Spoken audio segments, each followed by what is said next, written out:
বিসমিল্লাহির রহমানির রহিম। সবাইকে স্বাগত জানাচ্ছি ভিসা প্রফেসরের আজকের এই ভিডিওতে। আশা করছি আপনারা সবাই ভালো আছেন এবং সুস্থ আছেন। মহান রব্বুল আলামিনের অশেষ মেহেরবানিতে আলহামদুলিল্লাহ আমরা ভালো আছি। আজকে আমরা কথা বলবো ইউরোপের সেনজেনভুক্ত দেশ স্লোভেনিয়া নিয়ে। আপনারা কী করে স্লোভেনিয়া যাবেন, কারা যেতে পারবেন, কী কী ডকুমেন্ট লাগবে, বিস্তারিত তথ্য তুলে ধরবো আজকের এই ভিডিওতে। সাথেই থাকুন।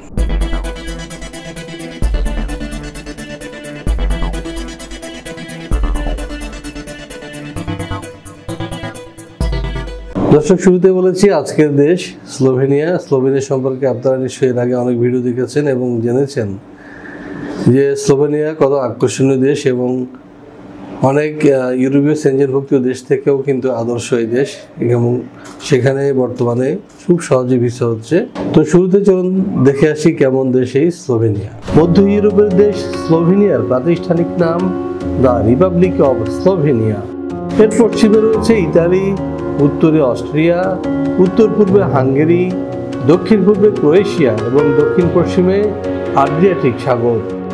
স্লোভেনিয়া পাহাড় ও বন সমৃদ্ধ একটি দেশ। মোট আয়তন 20,771 বর্গ কিলোমিটার এবং জনসংখ্যা 2.1 মিলিয়ন। এর আগে এটি ছিল যুগোস্লাভিয়ার একটি অংশ। 1991 সালের 25 জুন সর্বপ্রথম কোনো রাষ্ট্র হিসেবে স্লোভেনিয়া যুগোস্লাভিয়ার জোট থেকে বের হয়ে আসে এবং নিজেদের স্বাধীন ও সার্বভৌম রাষ্ট্র হিসেবে ঘোষণা করে। তাদের বেশিরভাগ স্লোভেনিজ জাতিভুক্ত। স্লোভেনিয়ার আবহাওয়া প্রধানত উপমহাদেশীয়। লুবলিয়ানা দেশটির রাজধানী ও সর্ববৃহৎ শহর। 2002 সালে জরিপ মতে স্লোভেনিয়া মুসলমানের সংখ্যা 47,824, যা মোট জনসংখ্যার শতকরা 2.4 ভাগ। দর্শক, আমরা দেখে আসলাম কেমন দেশ এই স্লোভেনিয়া। এবার আমরা যেটি জানার চেষ্টা করবো সেটি হচ্ছে যে স্লোভেনিয়া বর্তমানে কি ধরনের কাজ রয়েছে। চলুন দেখে আসি আরো একটি ভিডিও প্রতিবেদন। ইউরোপের সেনজেনভুক্ত দেশসমূহে যেতে চাইলে অনেকের কাছে প্রথম পছন্দ স্লোভেনিয়া, কেননা এখনো এখানে খুব বেশি বাইরের মানুষ নেই। স্লোভেনিয়ার ইমিগ্রেশন পলিসি দীর্ঘমেয়াদে যারা দেশটিতে বসবাস করতে চান তাদের জন্য আদর্শ। স্লোভেনিয়ার ভিসার সাথেই পাওয়া যায় 2 বছরের টিআরসি। সেই সঙ্গে যদি এই 5 বছর ফুল টাইম কাজ করার অভিজ্ঞতা থাকে তাহলে তিনি পাবেন স্লোভেনিয়ার পার্মানেন্ট রেসিডেন্ট কার্ড। স্লোভেনিয়ার বর্তমানে কাজের সুযোগ রয়েছে কনস্ট্রাকশন, ফ্যাক্টরি, অ্যাগ্রোভেজ ফ্যাক্টরি প্রভৃতি। হ্যাঁ দর্শক, আমরা দেখে আসলাম কি কি কাজ রয়েছে স্লোভেনিয়ায়। এবার আমরা যেটি জানবো সেটা হচ্ছে এই ধরনের কাজগুলো আপনারা বেতন ভাতা কি পেতে পারেন বা কি সুযোগ সুবিধা রয়েছে। চলুন দেখে আসি আরো একটি প্রতিবেদন। এখানে যে কোনো কাজের ন্যূনতম বেতন 1,20,000 থেকে 1,30,000। বেশিরভাগ কোম্পানি থাকার ব্যবস্থা দিচ্ছে একেবারে ফ্রি। কোনো কোনো কোম্পানি দিচ্ছে ফুড অ্যালাউন্স।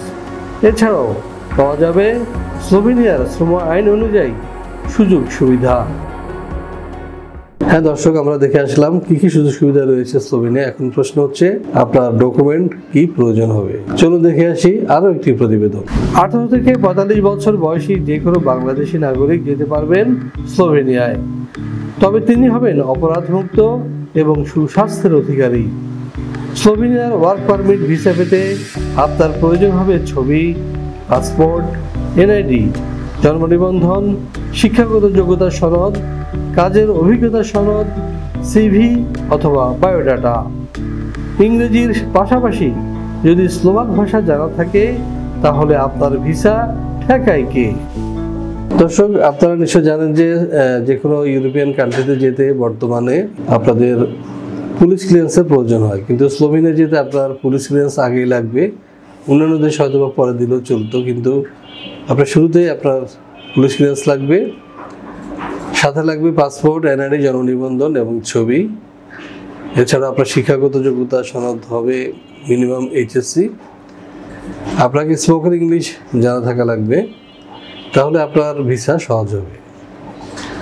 তো দর্শক, এখন প্রশ্ন হচ্ছে যে স্লোভেনিয়া যেতে আপনার খরচ কী পরিমাণ হবে সে বিষয়ে জানতে আপনারা পাশে দেওয়া নাম্বারে ফোন দিন অথবা সরাসরি চলে আসুন আমাদের অফিসে। আমাদের অফিসের ঠিকানা house 67, road 5, Merul Badda, DIT project, Dhaka. হ্যাঁ দর্শক, আপনাদের আশায় রয়েছি আপনারা ভিসা প্রফেসর এক কাপ চা খাবেন, আর চা খেতে খেতে বিস্তারিত আলোচনা হবে। কারণ মুখোমুখি কথা বলা আর টেলিফোনে কথা বলা কিন্তু একটু ভিন্ন। আপনারা দেশের বাইরে যাবেন, এত দূরে যাবেন, সুতরাং ঢাকা আপনার কাছ থেকে যদি বেশি দূর মনে হয় তাহলে তো হলো না। আপনারা অফিসে আসবেন, কথা বলবেন এবং আপনাদের সমস্ত প্রশ্নের উত্তর জেনে নেবেন, এটাই আমাদের প্রত্যাশা। তো দর্শক, আপনাদের সবার সুস্বাস্থ্য এবং দীর্ঘায়ু কামনা করছি এবং পাশাপাশি আমাদের চ্যানেলটি সাবস্ক্রাইব করার আমন্ত্রণ জানিয়ে শেষ করবো আজকের এই ভিডিও। ভালো থাকুন, সুস্থ থাকুন, নিরাপদে থাকুন। আল্লাহ হাফেজ।